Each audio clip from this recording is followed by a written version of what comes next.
Welcome to BARI Banter, where we talk everything bariatric surgery with the people that know it best, the patients. I'm Shannon, and I'm here with my co-hostess with the mostest, Lita. So sit back, relax, and remember, sip, sip, sip.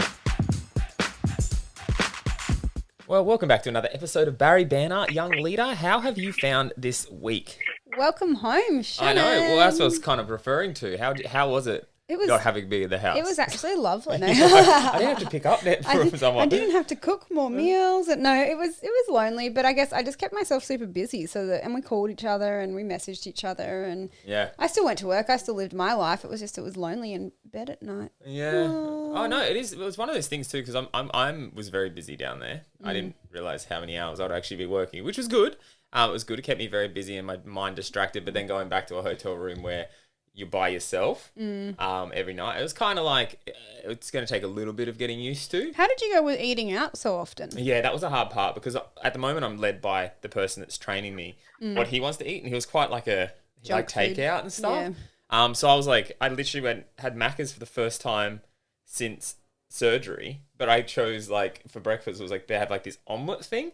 So I deconstructed it and took the sauce out of it, and I'm making the best out of a bad situation. But yeah, he was Subway, and he liked that kind of stuff. So I think going forward, I've requested that I have in accommodation kind of cooking facilities, so I can prepare my own stuff. So I'll have to teach you how to cook. In other words, oh man, I can nail a toast. Tuna on Cruskets is what you'll be living off. Yes, that was quite tough. And yeah, having a boss again, that's been tough as well because I'm answering to somebody. Yeah, I don't like it.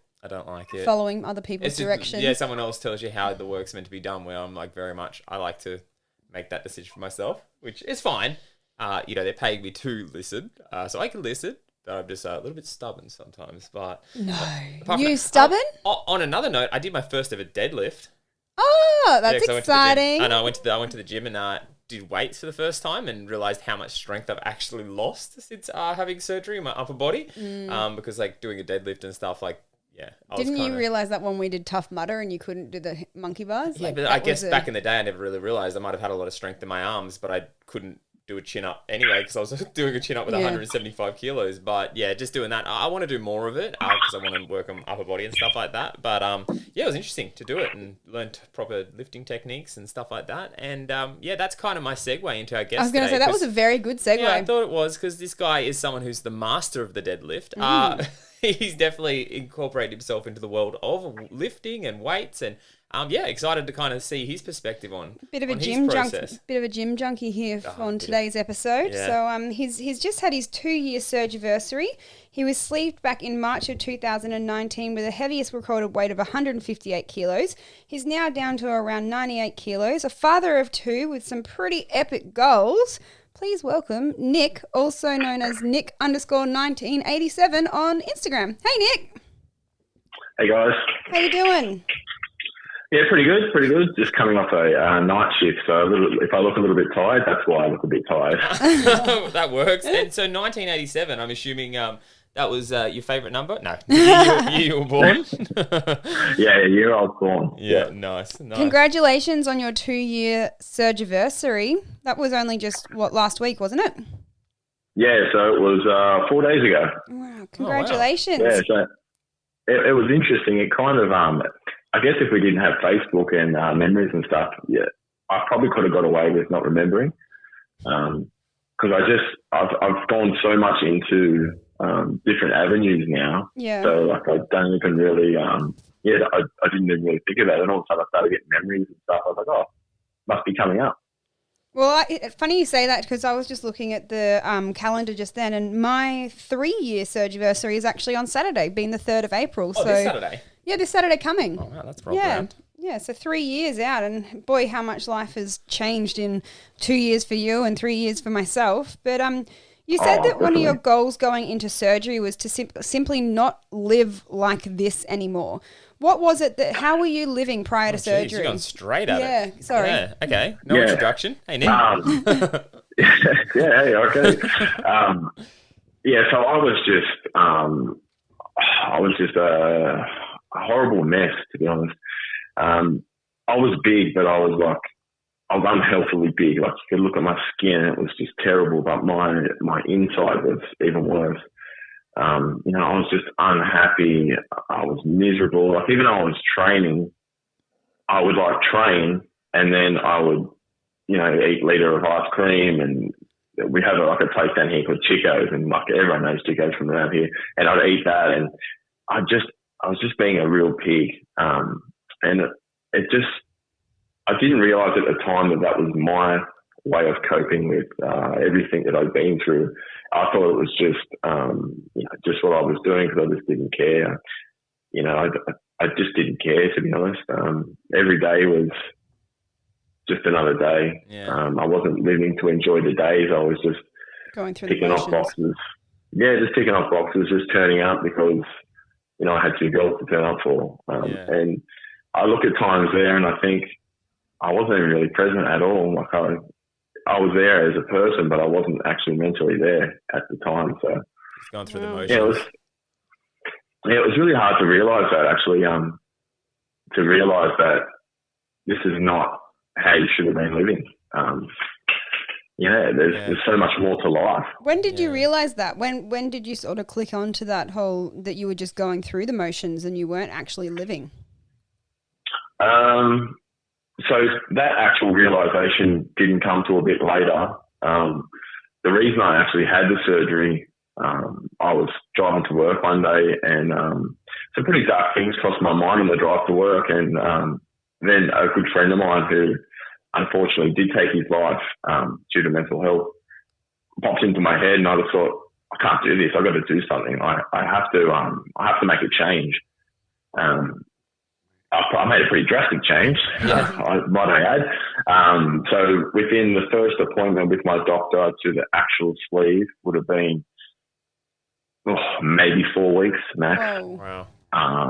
It was like, yep, let's go, bang, it was done. I didn't realise at the time when I was warned by my GP that things are going to change. I probably should address my mental health.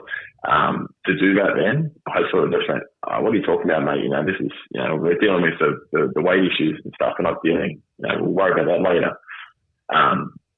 Probably should have took his advice there and, looked after mental health first, but I didn't, and I'm here now, so I am dealing with it now. So that was the drastic change that I made. When I started delving into my mental health stuff, just recently due to, just getting really, really bad, really, really bad. That's when it was pointed out to me that you're not supposed to live like this. You're not supposed to be, constantly feeling alone when you're married in a house full of people. You're not supposed to be anxious all the time. You're not supposed to, every day shouldn't be hardjacker. We are going to have our down days. We are going to have, but I felt like they were always down. There's a few ups, but majority of the time it was always down. I just thought that was just the way I was wired. It wasn't until I went to my GP and we done a few surveys that he said, like, how do you live? And I was like, what do you mean, how do I live? He goes, and he was nearly in tears. He's known me for a long time. He's known me for like 12 years. And he's like, why didn't you come to me? I'm like, mate, what are you talking about? And he's like, every day must be mental torture for you. And the moment he said that, things started to really open up and change to me. And I started asking questions like, what do you mean? And he's like, he goes, I read this, for instance, I read this loneliness score. He goes, how are you functioning? He goes, you're married, you have kids, you live in a house full of people. He goes, and he started like saying 3 different things. He's like, you reach for your phone a lot? I said, all the time. He goes, well, can you sit and just sit by yourself, or do you always have to be doing something? I'm like, yeah. He goes, that's not normal. He goes, that's because you are, are so alone that you have to always be contacting someone or talking to someone. And then we talked about the depression stuff and the anxiety stuff. And he knows me, yeah, but he would say things and I'm like, I've never told you that, because I just do all the common things. Yeah. And that's when things are like, whoa, okay, what's going on here? So I started seeing a psychologist. I see him fortnightly, and that's been one of the best things ever. I said to you before air, having a shower was the worst part of my day. like by the end of the shower, I was like a crying mess, breaking down. You can't live like that. I pushed on for as long as I could, and I just couldn't do it anymore. It got to the point where it was like I wasn't having the dark thoughts before surgery, but I was getting to the point where I was like, I don't know how much longer I can do this for. I don't know how much longer I can live like this for. So I'm so happy that it made the change, and like I said, I've just given up not talking about it. I've just decided, you know what, I'm just going to talk about it, and if I reach a point where I'm talking about it and someone says, oh, actually I feel that way, then I've started something. And then maybe they will start talking about it, and then maybe they can reach someone that's going to say the same thing. I've lost 5 friends to suicide, and it's horrible. Like it's the most terrible thing. And I look at different points and I think, how did I not know? And then when I go through it, it's like, well, I wonder how many of my friends knew that I was feeling that way. We're very good at hiding these things. Very. Yeah, so that's how I started finding it. A lot of things you said, I was like, wow, like same. Like especially that one there at the end. Like my mates were always like, I opened up to them and said, I contemplated suicide and stuff like that, and they were like, oh, we would never, like, why didn't you come to us? Why didn't you tell us? Like we would never have known. Because you become very good at hiding it, because it's not like you just one day become depressed. It's a gradual thing that happens over time. So everyone around you just sees you gradually decline, but not enough to really ask any questions. And it's only you that gets to a point one day that you kind of go, oh shit, I've got to do something. Well, it's just, like Nick was saying, he was going through the motions, and that's how I felt. Like I was, not living.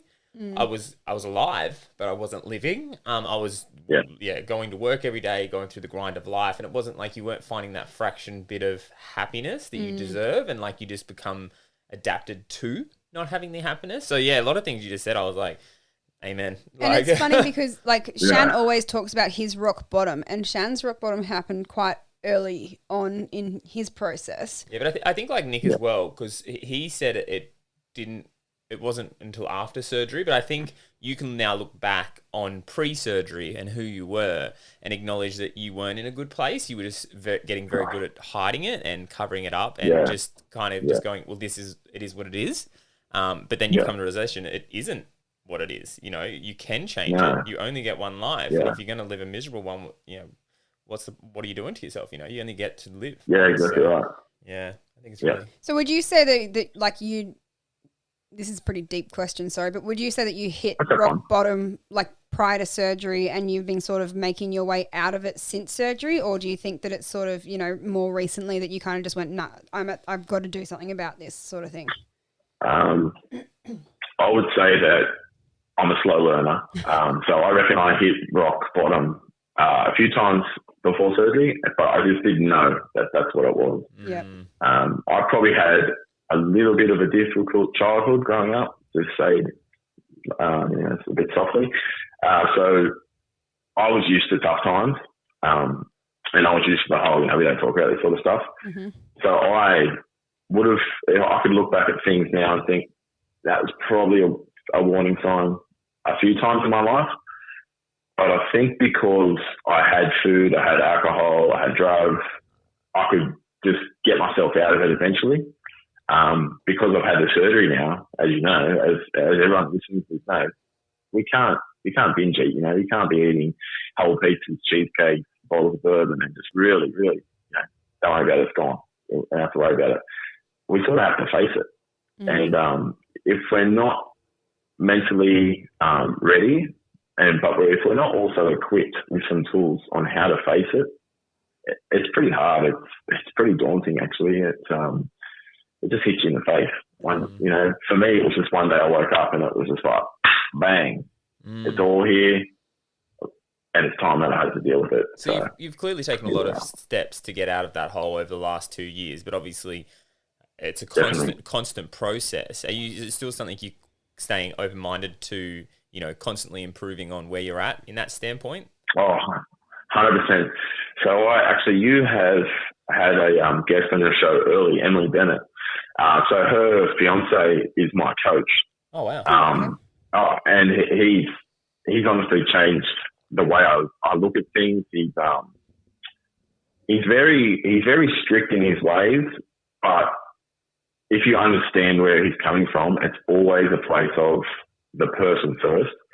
And he really gets me, if that makes sense. Like, he really understands that I need to be pushed, but he also knows that sometimes I will do things and he'll be like, that's sort of Nick's way. But he's always challenging me to continually push myself in the gym and just in life in general, which has really, really helped. So now I'm sort of at a place where I'm like, I want to get right into the mental health stuff and really learn more about why I am the way I am and how I can change the way I am to maybe help other people who aren't as ready yet, but maybe with the right questions asked by the right person, maybe they might be ready to make that change. And who knows, maybe we can save some people because suicide's massive. And I think you being a guy and opening up the way you are is going to, help a lot of guys, because that's, definitely one thing I've found over time is sometimes you will help people without realizing you help them. By you sitting on here today and talking very openly about what led you, not only where you ended up, but how you got there. It'll kind of maybe might help someone earlier than, it did for us, where they might go, wait a second, that's kind of how I feel. Also through the actions you take, because obviously you're very committed to what you do with the gym and stuff like that. So, it might not happen through your end result, but the process in getting there might tick something for someone else to kind of go, hey, I want to try this or do that. So it's one of those things, like if you sat here today and you went, who have I made a difference to? 90% of the people that you probably will make a difference to, you will never know. So, and it's pretty powerful. And you being so open, I think it's a really good thing, especially as a guy, because it's something we need to feel more comfortable with doing. I mean, women, we like to chat, we like to talk, we like everybody to hear our problems, but men seem to bottle it up a little bit more. So it's really great that you are actually sitting here and talking about it and being so open about it, because I think a lot of people will get something out of it, which is good. Yeah. You touched on it before about how you can't binge eat anymore and you can't drink excess alcohol and all that sort of thing, which obviously was a coping mechanism of yours prior. What things what tools have you put into place now to help you deal with your emotional side and your anxiety and all that sort of thing? So I've started actually learning about all the unhelpful behaviors. There's 10 unhelpful behaviors that most people won't know about, and a lot of it is like terminology of what we do and how we speak. So I used to say a lot of should, could, must, and just different statements that sort of led me down the path of always trying to be perfect. And I guess that was I could have a training session. It could be a killer session, and I'd do one thing wrong and I'd ruin the whole session. Whereas now I can always find positives in everything I do. The negatives don't really matter anymore when it comes to my training. So training for me is massive. I train 4 days a week and I just train. Like, I love it. I love always pushing myself, and it's been huge for me to train. Now I don't actually. When I re-signed with Alex in January, I stopped drinking. So I didn't drink for 12 weeks because the anxiety after drinking for the next 2 days was crippling. Like, I was buckled over. And he just said to me, he goes, we're not drinking. And I was like, I just respect him so much. I was like, done. And I did it. I didn't drink for 12 weeks, and it was massive. Nutrition's always a battle for me. It always has been a battle for me. I enjoy like lollies and the odd chocolate and stuff. But I find that the better I eat, the better I feel. Sleep is huge. If I go 3 days on minimal sleep, it's when things get really difficult for me. I didn't realize sleep played such a big part on your mindset as it does. So for a shift worker who I normally average between 3 and 5 hours a day. So when I have 3 days back to back, when I'm at like 3 to 4 hours, things get hard, real hard. So that's when I really lean on like the gym. That's when I really lean on my coach. That's when I really lean on a few of the other teammates who I reach out to. Because we're all kind of the same in a way.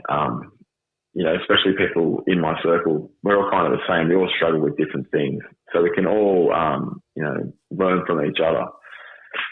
But the more I learn from my psychologist, about, just the way I see the world, and not using certain statements. It's really helping me to just, get through every day. And, I can actually go out now and not feel like everyone's looking at me. I can sort of just, I went for a walk 3 days ago, and I was just walking along the boardwalk, and normally I've got my head down and just not really taking in the sight. And Wollongong's beautiful. Like, you walk along the beach and it's a beautiful place. But the other day I was just head up, chest out, just walking and enjoying the sun. And at the end of my walk, I said to myself, I thought to myself, I just walked that whole way, it's like 5 Ks, and I acknowledged people. I, enjoyed the beach. I looked at all the houses on the hill, and I've lived there for a long time. And I was like, it's actually a really nice walk. And that was when I acknowledged that, things may be starting to change for me, that I'm starting to feel a confidence that I never thought I would have through just, slowly unlocking the different things that I probably should have unlocked a long time ago. Yeah, it's about feeling comfortable within yourself. And that's one thing we always talk about. As much as your self-worth is dependent on how you see yourself, it's also how you perceive others to see you. So like, exactly in public, right. and if you feel comfortable in yourself because you're not feeling like people are judging you, even though 90% of the time they're not, it makes you enjoy life that little bit more. So it's very easy to be like, work on yourself, but it's also like, that's what the weight does. When you lose the weight, that plays a big part of how you perceive yourself and others perceive you in your head. I get that. Like, amount of times I've, back in the day, I remember going to like the cinema, and the cinema was like torture. You know what I mean? Like the experiences that now I just go and do it, feel comfortable. Yeah. Used to be torture back then. Like I remember leaving feeling stressed and like so much anxiety because I'm like, am I encroaching on this person? Is that person judging me because I'm eating by myself?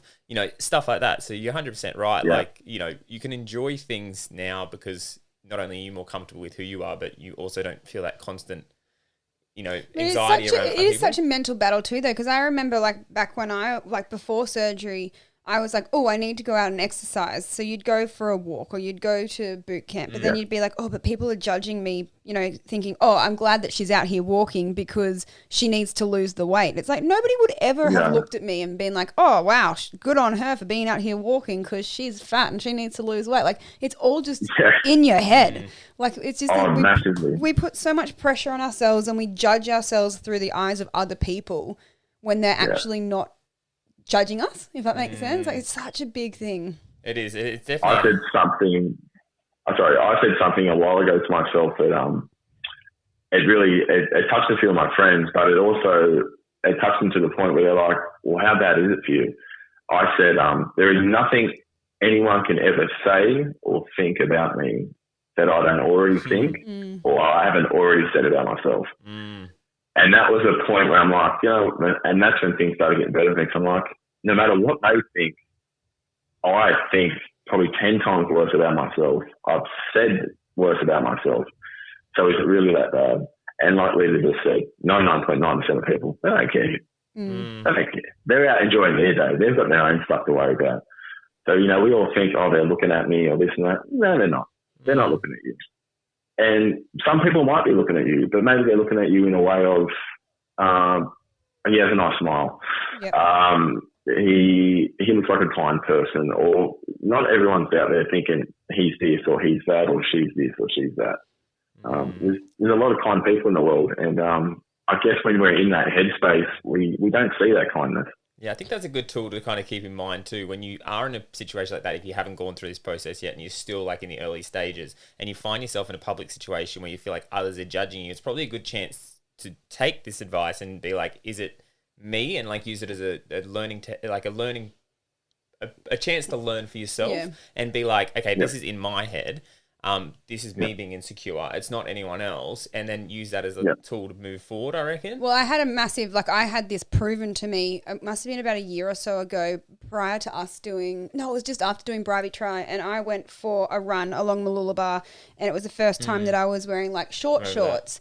And I was like, oh my God, I shouldn't be wearing these like really tiny Lycra pants. They're like riding up. And I was like, you know what? Nobody's looking. And the whole time I was running, I was watching to see if people were looking at me, and I was wearing a Bribey Island triathlon t-shirt, and I was wearing a Noosa triathlon hat, and I'm like, oh my God, this person's staring at me. They're thinking about my loose skin. They're looking at, like, you know, my legs flapping and my arms flapping.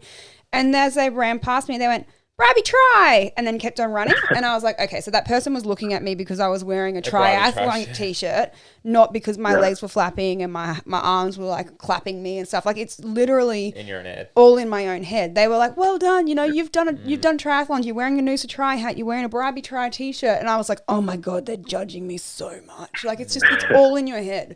Yeah. Most of the time. We put a lot of added pressure on ourselves, really, don't we? Yeah. I think it all goes hand in hand. When you made the decision to have weight loss surgery, you were married at the time, weren't you? Correct. Yeah, and how did your partner take that when you made that decision? So she only knew the week before. It was like pretty much that decision. I went and had the appointment, and then I told her, and she's like, "Oh, what?" And then, but she didn't know any of my mental health issues. Like, I'm sure she picked up that things aren't all they seem with Nick, but I was very reserved. I didn't really talk about it. Obviously, I had my moody points and stuff, but you know, we didn't fight or anything like that. I didn't have any fight left in me. I was just cruising along. You know what I mean? So, like, some people say, "Well, what do you mean you didn't fight? Well, how are you now separated?" I'm like, things aren't always what they seem. You know what I mean? Like, I genuinely want to, you know, fix what I have going on, and I feel the way I feel, and that's just the way it is. But she still is. She is still super supportive of, you know, my journey and stuff, and she's always been supportive of my journey. I mean, it was a bit of a blindside for her to say that, oh yeah, you're having surgery. Like, I've never had surgery in my life. So this weight loss surgery was literally the first surgery, and she's like, "Do you realise how big of a surgery this is?" And I'm like, "Yeah, it's going to be all good. It's going to be all good." Yeah, it was big. Why do you think you kept that from her? Like, was that because you didn't want her to talk you out of it, or did you? Ashamed. I was ashamed. Yeah. Definitely ashamed. I felt like a failure. I felt like having the surgery was like, you know, I was just a big failure, really. I felt like I would be judged. And yeah, she might have talked me out of it. I'm not sure if she would have, but she might have talked me out of it at the time. So I didn't really tell anyone, to be honest, and I didn't really talk about it. I didn't have photos. I didn't do all that. You know, the only reason I have memories now is because she had, like, Snapchat memories and sent them to me. Otherwise, I wouldn't have any photos from that time. Are you open about it now? Yeah. Like, do you tell people now that that's the process that you've gone through? Yeah. So I don't brag about it because I see it as, I never want to be a spokesperson for this surgery. But if someone says to me, ask me if I've had it, I'm fully open, tell them everything I've had from it, the ups, the downs, the good parts, the bad parts, and I'll talk about it all day. But I don't want to be, like, posting about it, for me personally, because I still have that anxiety where people will be thinking, oh, he's trying to push the surgery, if that makes sense. But I still struggle with anxiety about things, so I'm still pretty careful with some of the things I talk about because I'm not sure, you know, how some people might take it, and like I don't really want to be a spokesperson for it. Yeah, I get that. I have that hesitation every now and then where I say it's a great tool, but I'm the first person to say some people aren't ready. It's like, and I try and emphasize usually on it shouldn't be someone's first step; it should be their last step.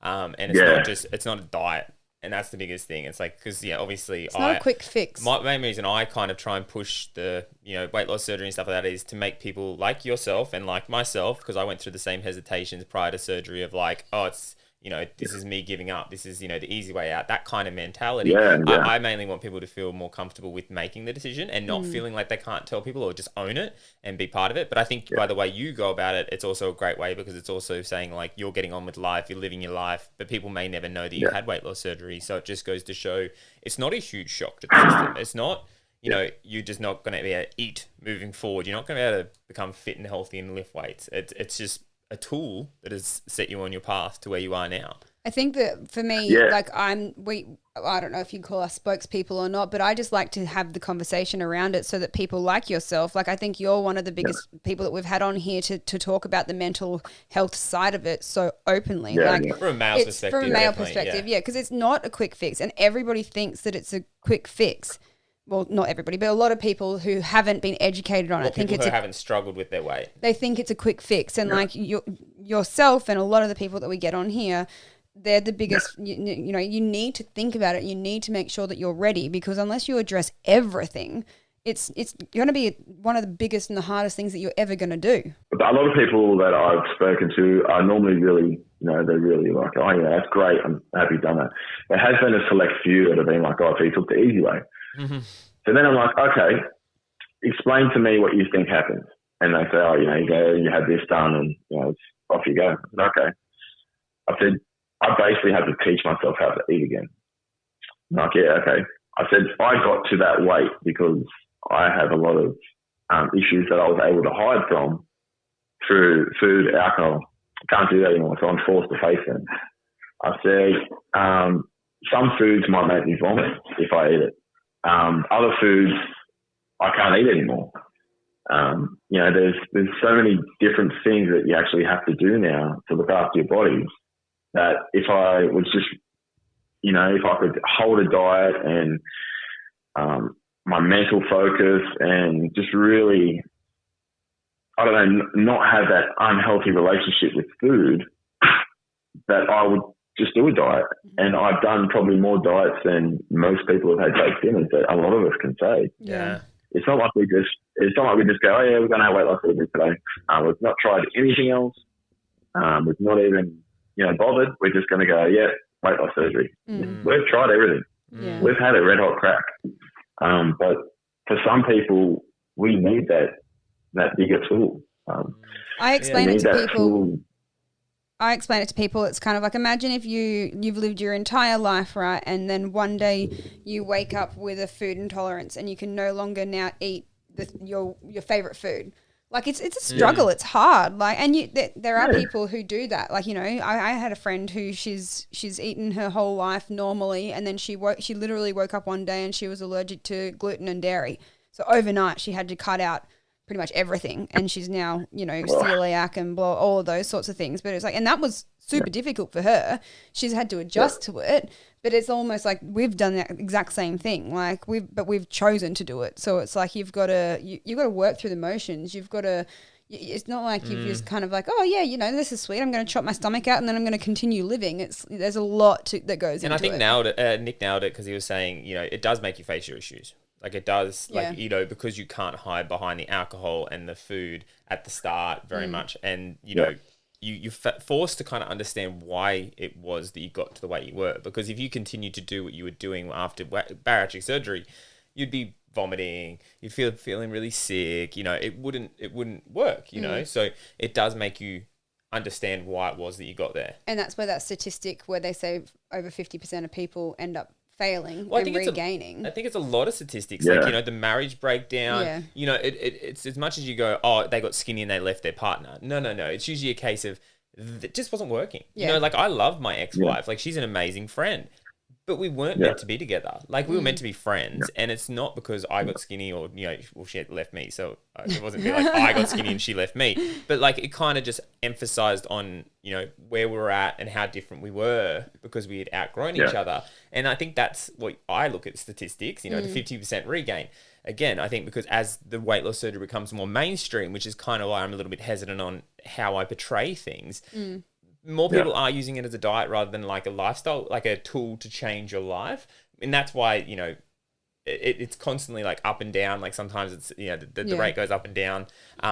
Because, some people just don't take it seriously. Like it's meant to be taken because it should be someone's last option. Because if you take it seriously, you acknowledge those changes that you need to make. It's not like a pill that you can just stop taking and then you get it back onto your life. It's life altering. Like you're replumbing yourself. I had someone the other day actually. I think it was the guy that I was working with down. His sister had it and she had the bypass. So because she was like, because I want it to be reversible.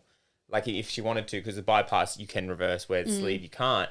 She went the bypass purely because she wanted it to be reversible. She's regained all her weight, But him saying that kind of gave me the opinion that she was always looking for an out, even from the start. Where, you know, we talk about we had the sleeve because we didn't want an out. Yeah. You know, we wanted this to be, I'm sorry. Yeah, make or break. And for her to go into it with, I need an out, it's like she wasn't ready. I had an appointment with my surgeon for my 3-year checkup not too long ago, and we were talking about how revision rate is becoming higher and higher. And that kind of was a little bit alarming to me because it's like, okay, fair enough if you're going revision from band to sleeve or bypass because the band is a little bit... And it's not permanent. It's not permanent. And that is something that you can, you know, there could be a lot more sort of like complications with it in the fact that the band could slip or there could be something stuck in it or scar tissue and all that sort of thing.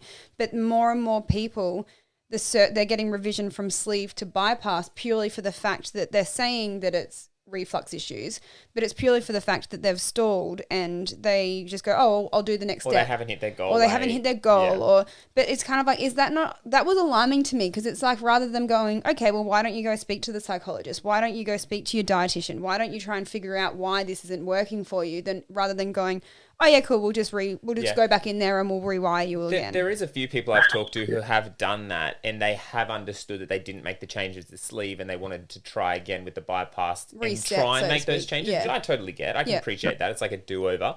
But you know, there are some people who just kind of want it to be the solution rather than like understanding that it's going to be the same as the other one unless they're willing to change. Yeah. Because what is it? The definition of insanity is doing the same thing and expecting a different result. Expecting a different result, yeah. but not changing. That's it. So something else I actually talked to the guy I was working with was about, because we went and did weights. So this is why I wanted to ask you the question as well, because we're talking about how, like, obviously if you want to get more muscular, it's a lot more about how much you can consume in order, like calories to build and stuff like that. How have you found that? Like, obviously you want to keep getting stronger and bigger and, you know, have you found that side of things a little bit challenging? Yeah. So, when I'm pushing the food, I probably eat 6 to 7 meals a day. Yeah. When I was doing a shred, actually, I was having 8 meals a day when I did the shred.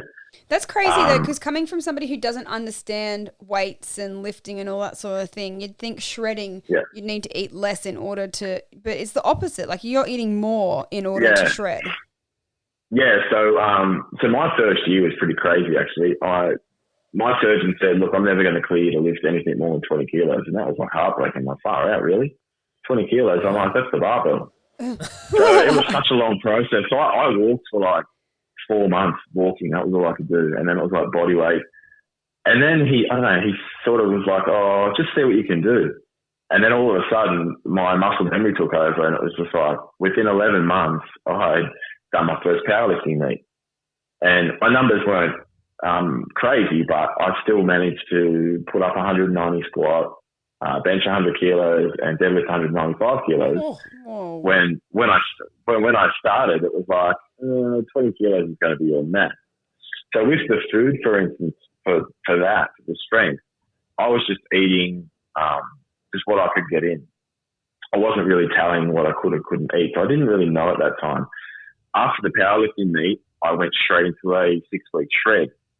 So I went from, I competed at 99 kilos. And then I ended up shredding down in 6 weeks to 88 kilos. Wow. And I was eating, at the very start, I was force feeding 2,500 calories a day with my proteins, my carbs and fats fully mapped out what I had to do every single day. And I had to weigh myself every day. So for 6 weeks straight, I had to weigh myself every day, weigh my food every day. But I got down to 88.3.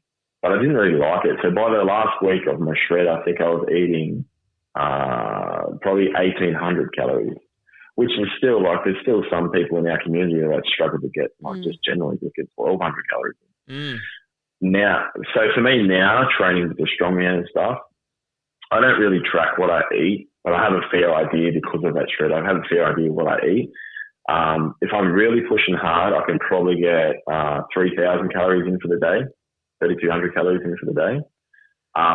If I add in some lollies or some chocolate or some poorer options, I could probably push as high as 3,800 calories. That's what I was going to ask. So, like, are you trying to educate yourself on better stuff to put in? Because obviously, I think it was Ross Edgley that I remember listening to his podcast. That's and $1. Sorry, every time I talk about him, I have to pay $1. But like he was saying, the calories he had to consume when he swam around Great Britain, it was impossible for him to do it with clean calories.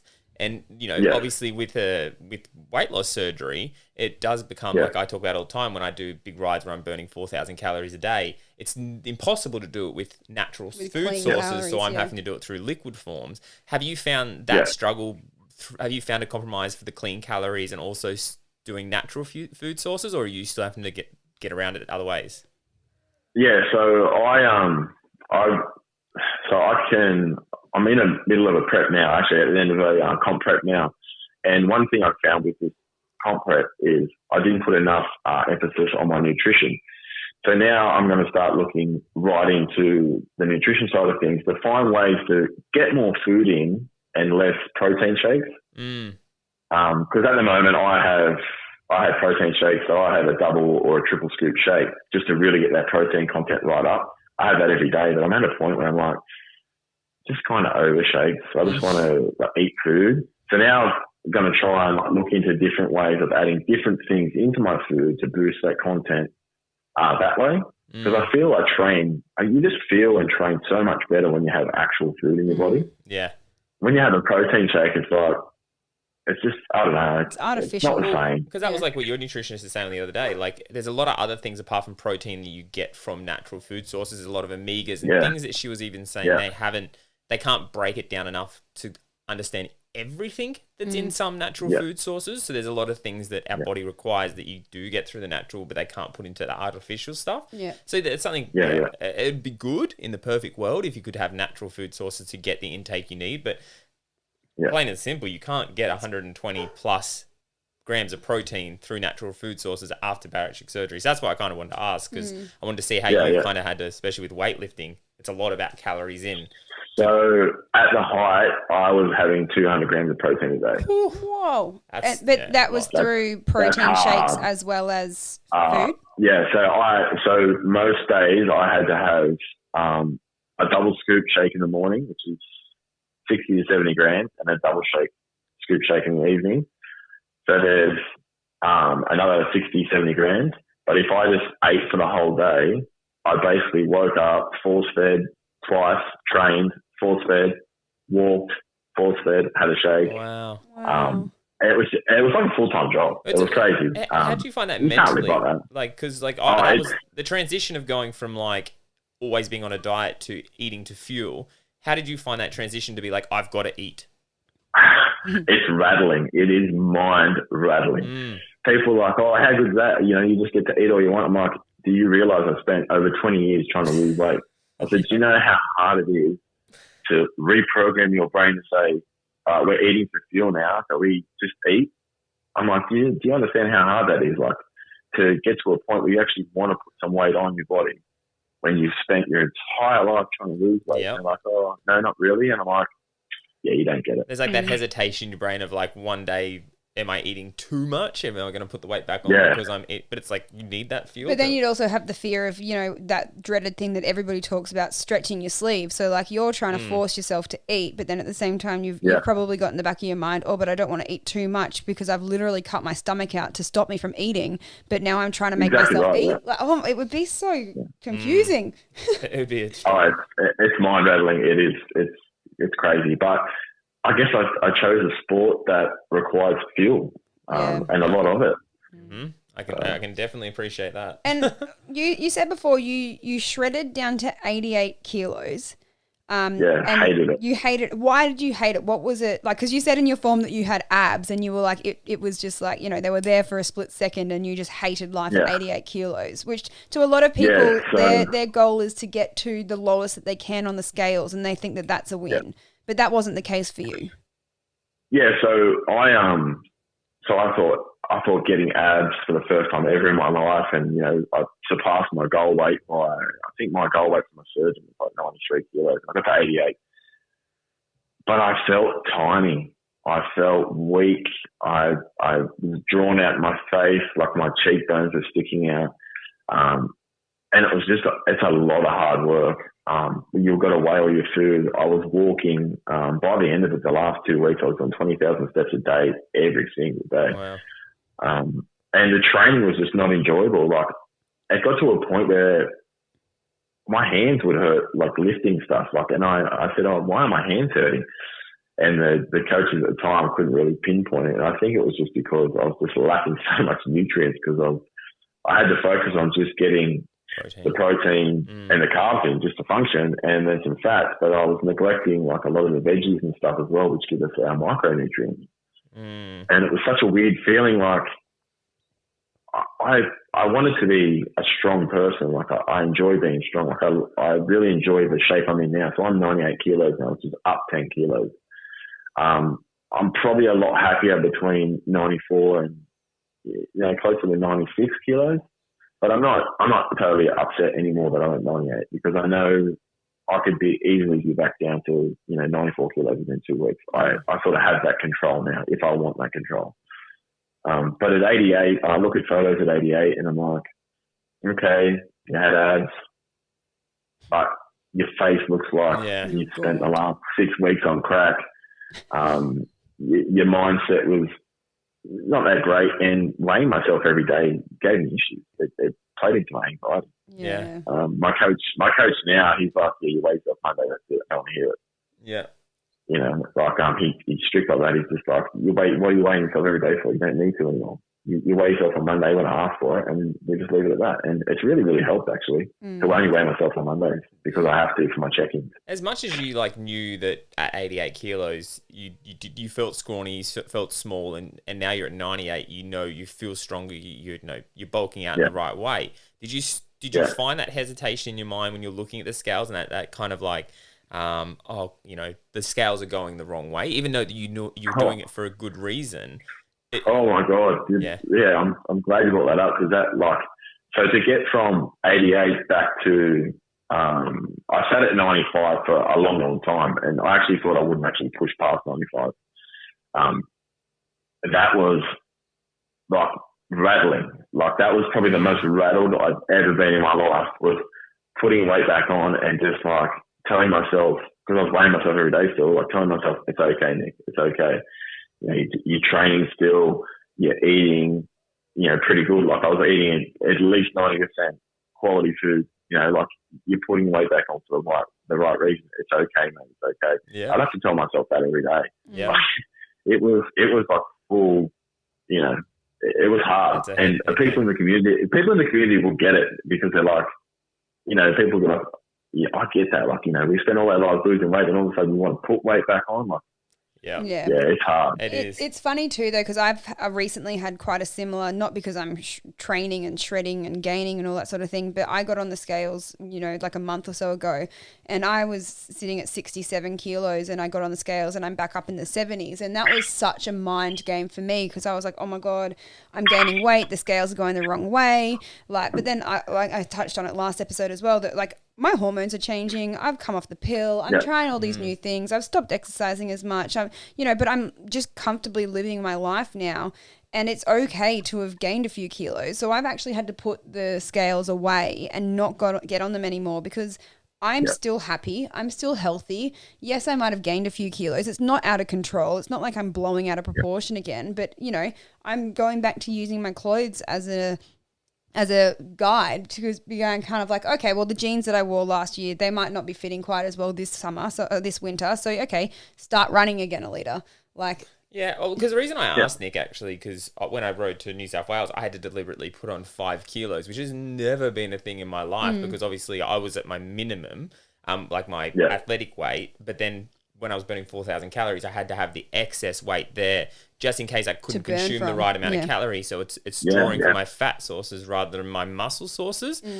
So that was, and when I was thinking about that, I'm like, it was really hard for you because hanging out with people who did weights in Melbourne, they were all about, oh yeah, I'm up 10 kilos, and it's all about, they were wanting to gain weight. They were excited about being up I'm 10 like, kilos. I'm like, that's a really hard thing for me because I've always been like lower, lower, lower. And they're like, no, I want to go higher because I'm putting on muscle. So for you would have that like, no, I want to go up, but I want to go down because I've always wanted to go down. But now I want to go up because I want to get more muscle.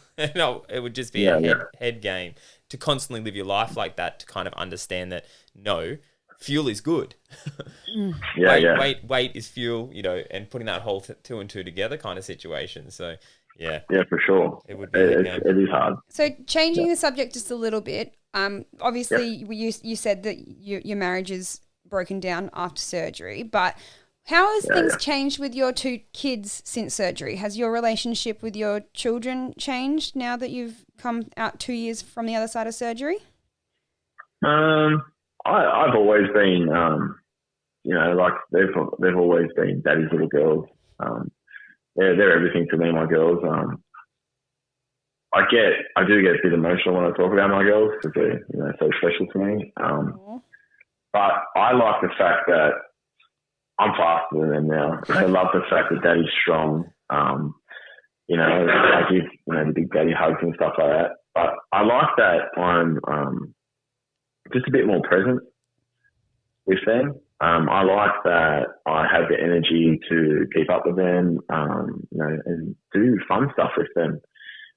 And I think they appreciate it more because daddy is, not just sitting around doing nothing. When daddy's with us, he plays with us, and I think things are going to get a lot better the more that I, repair myself or heal myself. I think things are going to get a lot better for us.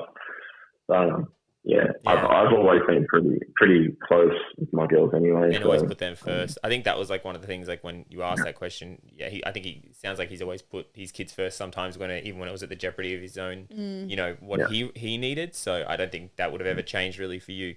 Because it sounds like you've always put your kids first. So, speaking of strongman, it's a good segue into, you do have some big goals moving forward. Do you want to talk to us a little bit about that? That's coming up. Is it this weekend? Yeah, so this Saturday I have my second novice strongman comp. That's out of our home gym at South Coast Strongman in Evelyn Park. I'm looking forward to that, actually. I'm hoping to make a little bit of count for myself because it's our home gym and all. So I'm feeling pretty strong for that competition. It's got max log to start with. Then we've got car deadlifts, stones, farmer's carries. Car deadlifts? Yeah, they do cars. Yeah. That's actually a really fun event. We weighed it and it's about, at the top point, it's about 200 kilos. So I'm aiming to get 30 reps on that in 60 seconds. How many?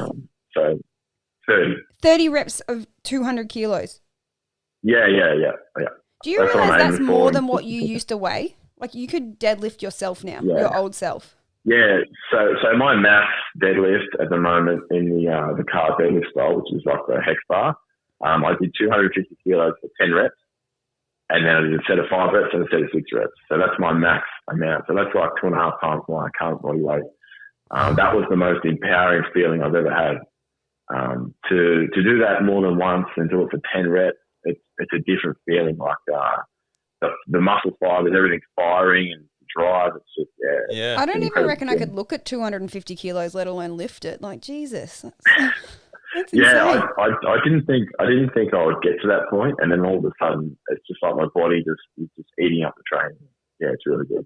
Yeah, that is really cool. Because I actually saw that the other day with Matty T. He went to one of these events and he did a 205, which was his old body weight, and that was like, I could see he's really that was his goal. Yeah, I seen that yesterday. He posted on the gastric sleeve page. That's awesome. That was powerlifting. Yeah, that was so good. Yeah, I was so happy to see that. It's so good to see that. There are guys out there that have had the surgery and are lifting. Yeah. Because normally it's just, the posts that we see, and, each to their own, like everyone, loves running or riding or maybe just walking or maybe just, do nothing. But it's really cool to see some of the younger guys and even the older guys, getting into lifting again. Yeah. Well, it is a diverse thing. And like the more I put myself into the world of, the bariatric community and stuff like that, I do see people either going out to the triathlons and there's people going out to wakeboarding. There's people going out to the strongman and it's good to see people thinking outside the box. Yeah. You know, they're not being, this is what others are doing, this is how I need to be successful. They're finding their own little avenues to build on what they think is important for them. I had somebody reach out to us the other day, actually, and she just started listening to us and following Barry Banter, and she was like, she's like, I love it as a tool, but she goes, I actually feel a little bit disheartened because I have zero intention of going out and running a triathlon or, you know, doing a marathon. And I was like, but no,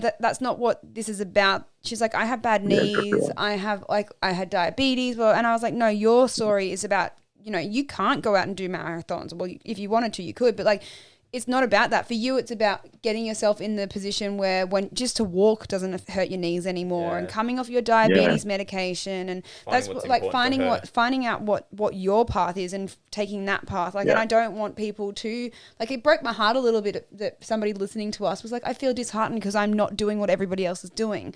That's the whole point of these podcasts, though, is to highlight that everybody is doing different things. So find your own path. If your goal is to literally be able to walk without pain, that's epic. Yeah. And that's, you know, if you can walk without pain, that's just as epic as you being able to deadlift your body weight. Like, it's everybody's on their own. Lifting your own body weight's pretty sick. What is it? Do you have like one event throughout this Saturday that you're kind of hoping to achieve? Like, you know, a weight or, you know, anything like that? There's one event, so with every competition, so I've done 3 competitions now, and there's like always one event that gives me, like, I say, head noise. Like my first competition, it was like a giant dumbbell thing. But anyway, this competition is the farmer's carry, so it's basically like holding 2 massive suitcases with a giant 4-inch handle, which constantly tears my hand open. It's 110 kilos per hand, so it's not overly heavy. But I can only do 100 kilos per hand at the moment, and it's really giving me a bit of head noise. So I'm really, really hoping in that event that I can get the full 20-meter walk with the 110 per hand. Nice. That's awesome. I can really appreciate that kind of stuff, as much as I'm like an endurance stuff, and I love it. Like, I watch Eddie Hall all the time, and I watched his, you know, half a ton deadlift, I think it was, and he started bleeding in the mouth, and like, crazy dude. He's insane. Like, the strongman competitions, they're insane. Like, yeah, I love it. It's just showing what the body's is capable of. So it's really inspiring, and I dig it. I love it. Well, on that note, anyway, Nick, good luck this weekend. Yeah, can't wait. And can I just say, from a male perspective, thank you so much for sitting down and opening up like you did. Because even me sitting here, I found a lot of valuable stuff when you were talking about it that I was like, yeah, you're right. Like, you know, so I think there's going to be a lot of guys that are listening to the podcast that will resonate a lot with what you said, and hopefully take some good stuff away from it that will either make them sit down with someone and have the conversation, or even talk to you. You know, if they do want to reach out to you, where's the best place to find you to have a chat? You can find me on Instagram. You put my handle in at the start. Yeah, definitely hit me up on Instagram. I do a lot of night shifts, so I'm awake at the most random hours. So, which is probably a good thing for people, maybe if they're struggling, because it's normally at night when you sort of sit there left with your thoughts and stuff. So yeah, I'm happy to talk to anyone. Yeah. Anytime if they want to talk about it. Well, I think otherwise, you go. Sorry. Yeah. Otherwise, I'm on Facebook, but I don't really use Facebook the most. So yeah, probably Instagram's the best to hit me up. Yeah. Well, I think, Nick, you're definitely the definition of tough times don't last, tough people do. Yeah. So listening to your story, that was the one thing that was going around in my head, and you're definitely one of those people. Yeah. So well done. It's been a pleasure sitting down talking with you. We'll chuck his handle underneath, but otherwise it is Nick_1987. Feel free to reach out to him because he is someone who seems very open about it, and hopefully he can help you through those tough times. So yeah. Thanks so much, Nick. That's another episode of Barry Banter. Well, yes, that is another episode of Barry Banter in the books. We hope you got a little something from that one. Head on over to Facebook or Instagram and check us out, or go to BARIBANTER.com where you can watch past episodes, give us feedback, and let us know who you want to hear from next. We love you all, and as always, please stay beautiful.